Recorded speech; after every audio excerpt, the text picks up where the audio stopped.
kita hijau semuanya, pokoknya runtang-runtung tuh 6 rektor itu, karena mereka ketok palu ini kan, pada takut semua kan, udah turun. Tapi pendekatannya political pressure rather than academic approaches. Oleh karena itu maka tahun 2020 masih ada PMA itu belum dicabut, Menpan RP kapok, nggak mau kita kayak dulu lagi pendekatan politik. Kita mau PMA Anda dirubah, akhirnya dirubahlah PMA itu dicabut, ada PMA 20 tahun 2020. Itu bapak-bapak ibu yang jenengan harus ketahui ini. Oke, next selanjutnya. Ini periode ketiga yang tadi saya sampaikan itu ya, yang pendekatan. Terus platformnya periode ketiga juga nanti bisa diiniin. Area of concern ya ini yang menjadi concern kita nih sekarang. Nah, ya, distingsinya itu apa kekhasan menjadi UIN ini, ya kan?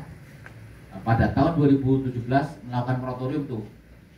Jadi ketika Pak Kamar melihat fenomena setelah pendekatan political pressure-nya tinggi 2017 itu, nah ini 2017 itu akan menjadi contoh. Yang lainnya pasti akan begini juga kan? Jadi dibuatlah moratorium. Ya, dalam rangka ini sampai kapan? 2019. Jika pengajuan Bukit Tinggi dan kawan-kawan itu adalah presentasi 2019. Tetapi supaya nggak melanggar aturan, saya submit ke Menpan RB 2020 supaya tidak bertentangan dengan moratorium oleh Pak Dirjen itu yang selama 2 tahun. Jadi memang baru kita submit 2020 yang kemudian ada dinamika ini. Oke, next. Isunya apa sih ya? Tahun 2020 ada 10 PTKIN ya, yang lahir 7. Sisanya itu yang 3 itu macet, Ambon nggak bisa lanjut, Gorontalo bisa lanjut. Itu periode pertama itu. Sebenarnya bukan yang 2000 itu ada 10 ya. 10 itu makanya yang 9 tadi ya, yang ada Cirebon itu yang 10. Jadi yang 9 itu Jember, Surakarta, ada Ambon, Gorontalo itu. Yang lahir 7. Yang dari 10 yang lahir 5. Separuh. Lumayan. Karena apa? Sisanya nggak memenuhi. Ketat sekali Menpan RB lewat PMA 2020 nggak bisa ya sudah. Itu sudah kita diskon habis-habisan untuk di PMA 2020 itu. Contohnya apa? Di pasal 6 kalau masalah sepanjang guru besar dan lektor kepala belum ada bisa kerjasama. Kan saya tahu nih Bukit Tinggi mana? Waktu itu rektor sampai belum guru besar. Belum berapa jumlahnya? Ya kan? Kita buat itu Pak. Satu orang almarhum. Pasal karet, pasal 6 itu nggak ada bisa kerja. Coba. Akhirnya jadilah UIN itu sebenarnya. Tanpa pasal itu nggak bisa sampai sekarang itu. Anda ngomongin one win tuh ya, meskipun ada dinamika tadi ya. Ada puan ya. Belum ada regulasi tentang pedoman mengevaluasi keberhasilan UIN, ini belum ada juga yang existing dan ini gimana ya. Makanya pembahasan ini ya jangan sampai Anda puas itu sudah menjadi lembaganya, tapi harus menjadi bahan evaluasi terus-menerus misalnya seperti itu. Oke, next.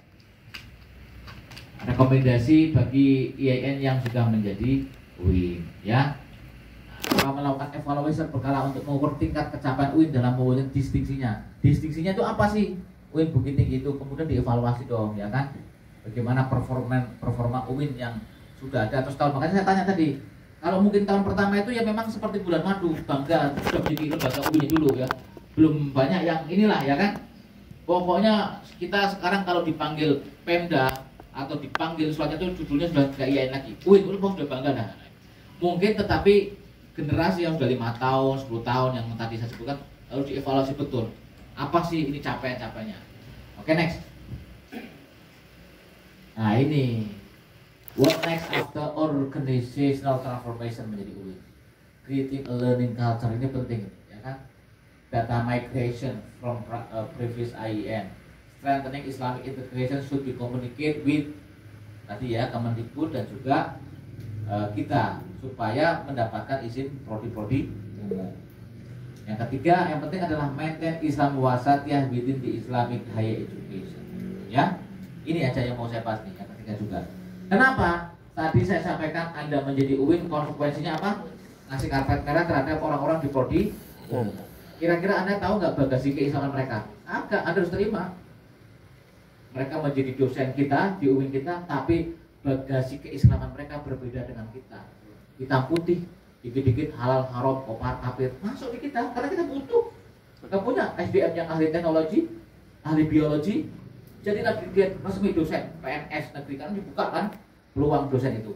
Itulah, jangan-jangan kita capek-capek berubah menjadi universitas, sama saja nantinya membuatkan rumah bagi orang. Nah, itu maksudnya kata saya.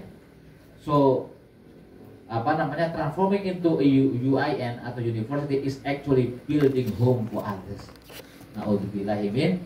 Bukan sekarang terjadinya, masih ada sampai Pak Supratman, Budekan, macam-macam ini waktu-waktu ini yang energik ya, Islam Wasatiyahnya masih kuat. It will be 10 years ahead, 20 years yang akan datang.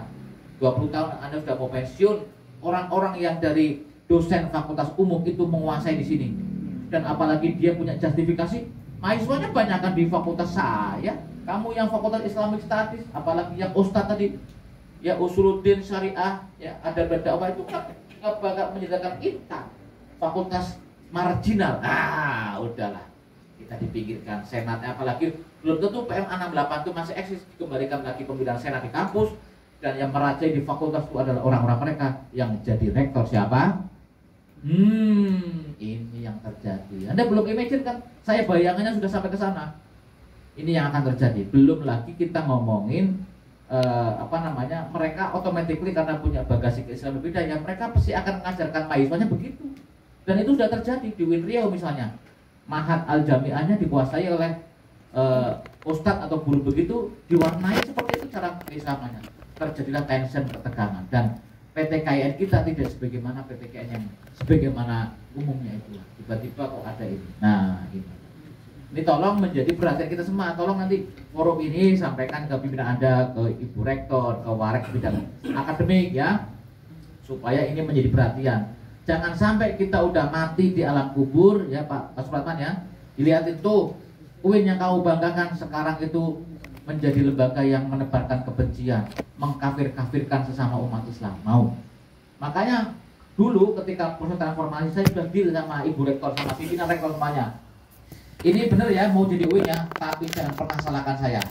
Saya lepas tanggung jawab saya kepada para rektor yang ingin menjadi UIN ini, bahwa Anda sanggup untuk membendung supaya PTKN kita itu tetap terjaga DNA Islam rahmatan lil alamin. Sanggup? Sanggup? Oke. Nanti kalau besok terjadi apa-apa, yang salah bukan lagi saya, tapi saya kembalikan tanggung jawabannya ke sampean. Nanti kalau malaikat di alam kubur tanya kepada saya, tuh tanya rektornya tuh, besan semua, bukan saya, bukan kasus ini, ya kan? Kalau saya memikirkan proses itu, tidak hanya di dunia masalahnya, kita semua itu mau mati, itu pasti itu. Usianya berapa nih kita itu? Kan sudah pasti lebih dari 40-an. Berapa lagi? 20 tahun gak terasa. Saya aja sudah 2000-an ya saya itu. Sekarang 20 tahun, perasaan baru kemarin, baru saja saya wisuda S1. Tahu-tahu sekarang udah 22 ini. Cepat. Kalau kita menuju Rasulullah, usia saya udah 40, berarti 22 tahun lagi coba. Cepat sekali. Kita pasti alamnya akan berbeda. Kita akan di akhirat nanti itu. Apa yang sudah Anda siapkan untuk memastikan kampus yang Anda cintai ini menjadi kampus yang menebarkan Islam rahmatan lil alamin? That's the question. Saya kira itu dulu. Marilah kita closing dengan pertanyaan, tanya jawab.